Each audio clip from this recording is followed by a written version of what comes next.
Jadi saya suruh nanggepin Bank Dunia.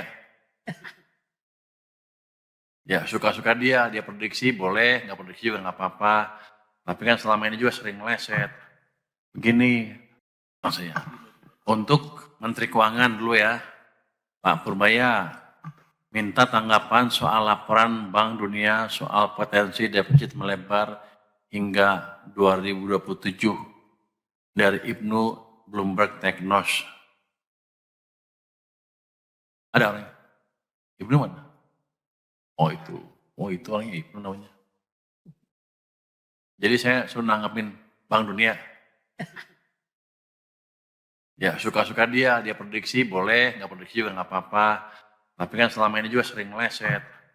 Begini, kalau APBN kan di bawah kendali kita, bukan market yang jalan sendiri. Jadi defisitnya melebar apa enggak tergantung kepiawaian kita untuk mengendalikan belanja dan meningkatkan pendapatan dari pajak maupun bea cukai maupun PNBP ya. Ini kan kita baru melakukan perbaikan pajak, mereka harus diperbaiki, bea cukai juga sedang diperbaiki kinerjanya. Harusnya sih bea cukai kan saya tunjukkan kan ke wartawan bahwa kita sudah menerapkan AI di lapangan dan harusnya ke depan akan membaik terus. Itu dari perbaikan AI aja kita bisa dapat 1 triliun tuh minimal tuh. Nanti kita akan perbaiki lagi yang lain-lain, harusnya kebocoran dari bea cukai akan berkurang dengan signifikan.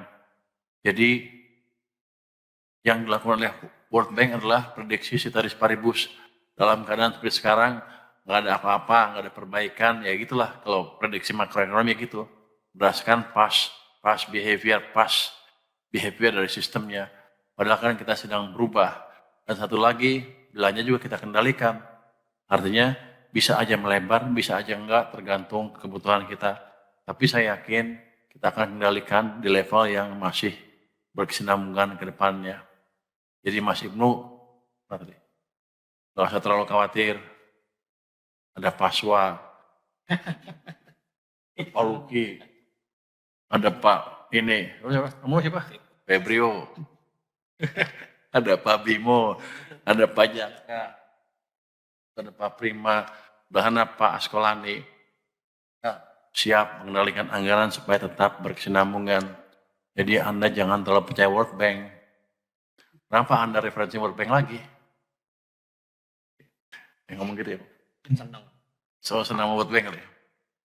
Yang kedua, Pak Purbaya, proyeksi ekonomi sampai akhir tahun berapa pertumbuhannya? Untuk awal 2026 bagaimana? Dari AV Kumparan ya? Malu. Wah di situ. 2026 kita perkirakan masih belum berubah di 5,2. 2025 sorry. 2025 keempat itu 5,5 lebih sepanjang tahun 2000. Jadi di atas 5,5% di triwulan keempat tahun 2025 sampai akhir tahun kira-kira 5,2% untuk 2025. Untuk 2026 kita prediksi 5,4% sesuai dengan APBN-nya. Tapi gini, saya kan sedang hidupkan semua mesin ekonomi. Fiskal udah mulai jalan, moneter udah semakin sinkron, iklim investasi akan diperbaiki. Saya tetap melihat 6% bukan angka yang mustahil untuk tahun 2020 walaupun asumsi kita di 5,4%. Yang ketiga, Pak Purbaya, dengan banyaknya program KL yang meleset di tahun ini, apakah ada penyesuaian atau merubah anggaran di tahun depan dari tiap kontan? Meleset apa ya? Melesetnya apa? Maksudnya meleset apa? Tahun ini?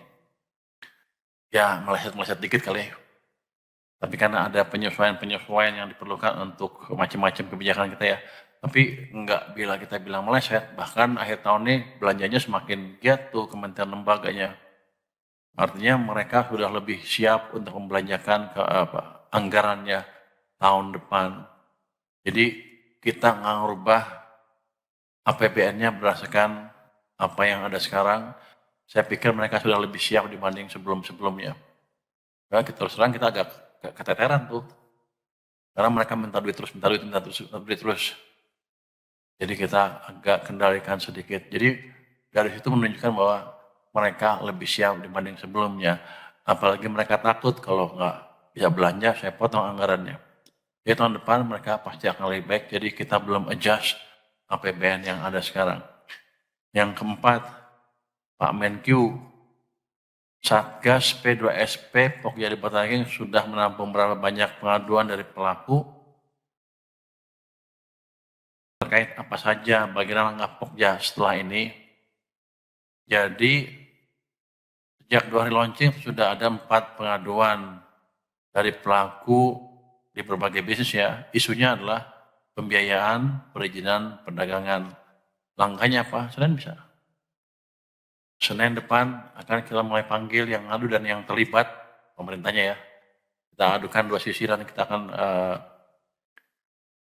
pecahkan masalahnya secepatnya. Dari di situ nanti saya akan ikut sidang, ya mimpin sidang gue ya. Saya akan mimpin sidang di situ. Ya pengadilan lah, pengadilan kecil supaya itu beres. Kan saya sudah bilang, saya udah sebagai hakim, saya tingkatnya udah tinggi, udah setingkat Abu Nawas. Pernah cerita itu kan, tapi memang betul-betul. Jadi kita akan seriusin. Ini langkah pertama untuk melihat kendala real yang dihadapi oleh pelaku bisnis dan kita deteksi sekaligus problem regulasi apa yang bisa kita perbaiki. Terus keempat, kelima, Pak Menkyu, mohon update sudah berapa tunggakan pajak dari 200 WP terbesar yang berhasil ditagih hingga hari ini dari Lola DDTC. Berapa? 14, 15? Berapa triliun? Sudah ada sebentar Bapak. 13,44 triliun Bapak. Jadi 13,44 triliun dari 60 ya? Iya, jadi kalau relatif dibanding 30 November itu ada kenaikan pembayar pajak yang membayar atau mengangsur dari 109 ke 120 Bapak di posisi per 15 Desember. Kalau dari angka naik. Jadi gini, itu sebagian cicil, sebagiannya masih minta diskusi lah. Tapi yang jelas target 60T pasti lambat laun akan tercapai. Mereka tahu kita serius ngejar itu. Yang ke-6, Pak Menkyu, berapa outlook defisit APBN 2025 terkini? Apa masih sesuai outlook 2,78 persen PDB atau lebih lebar? Ini masih kita hitung kan angka masih bergerak terus. Kalau kita lihat sih kira-kira masih di dalam perkiraan kita semua. Jadi belum terlalu bergerak dari perkiraan yang pernah Anda pernah dengar sebelumnya. Mungkin itu dari saya. Silakan komen ke hasil.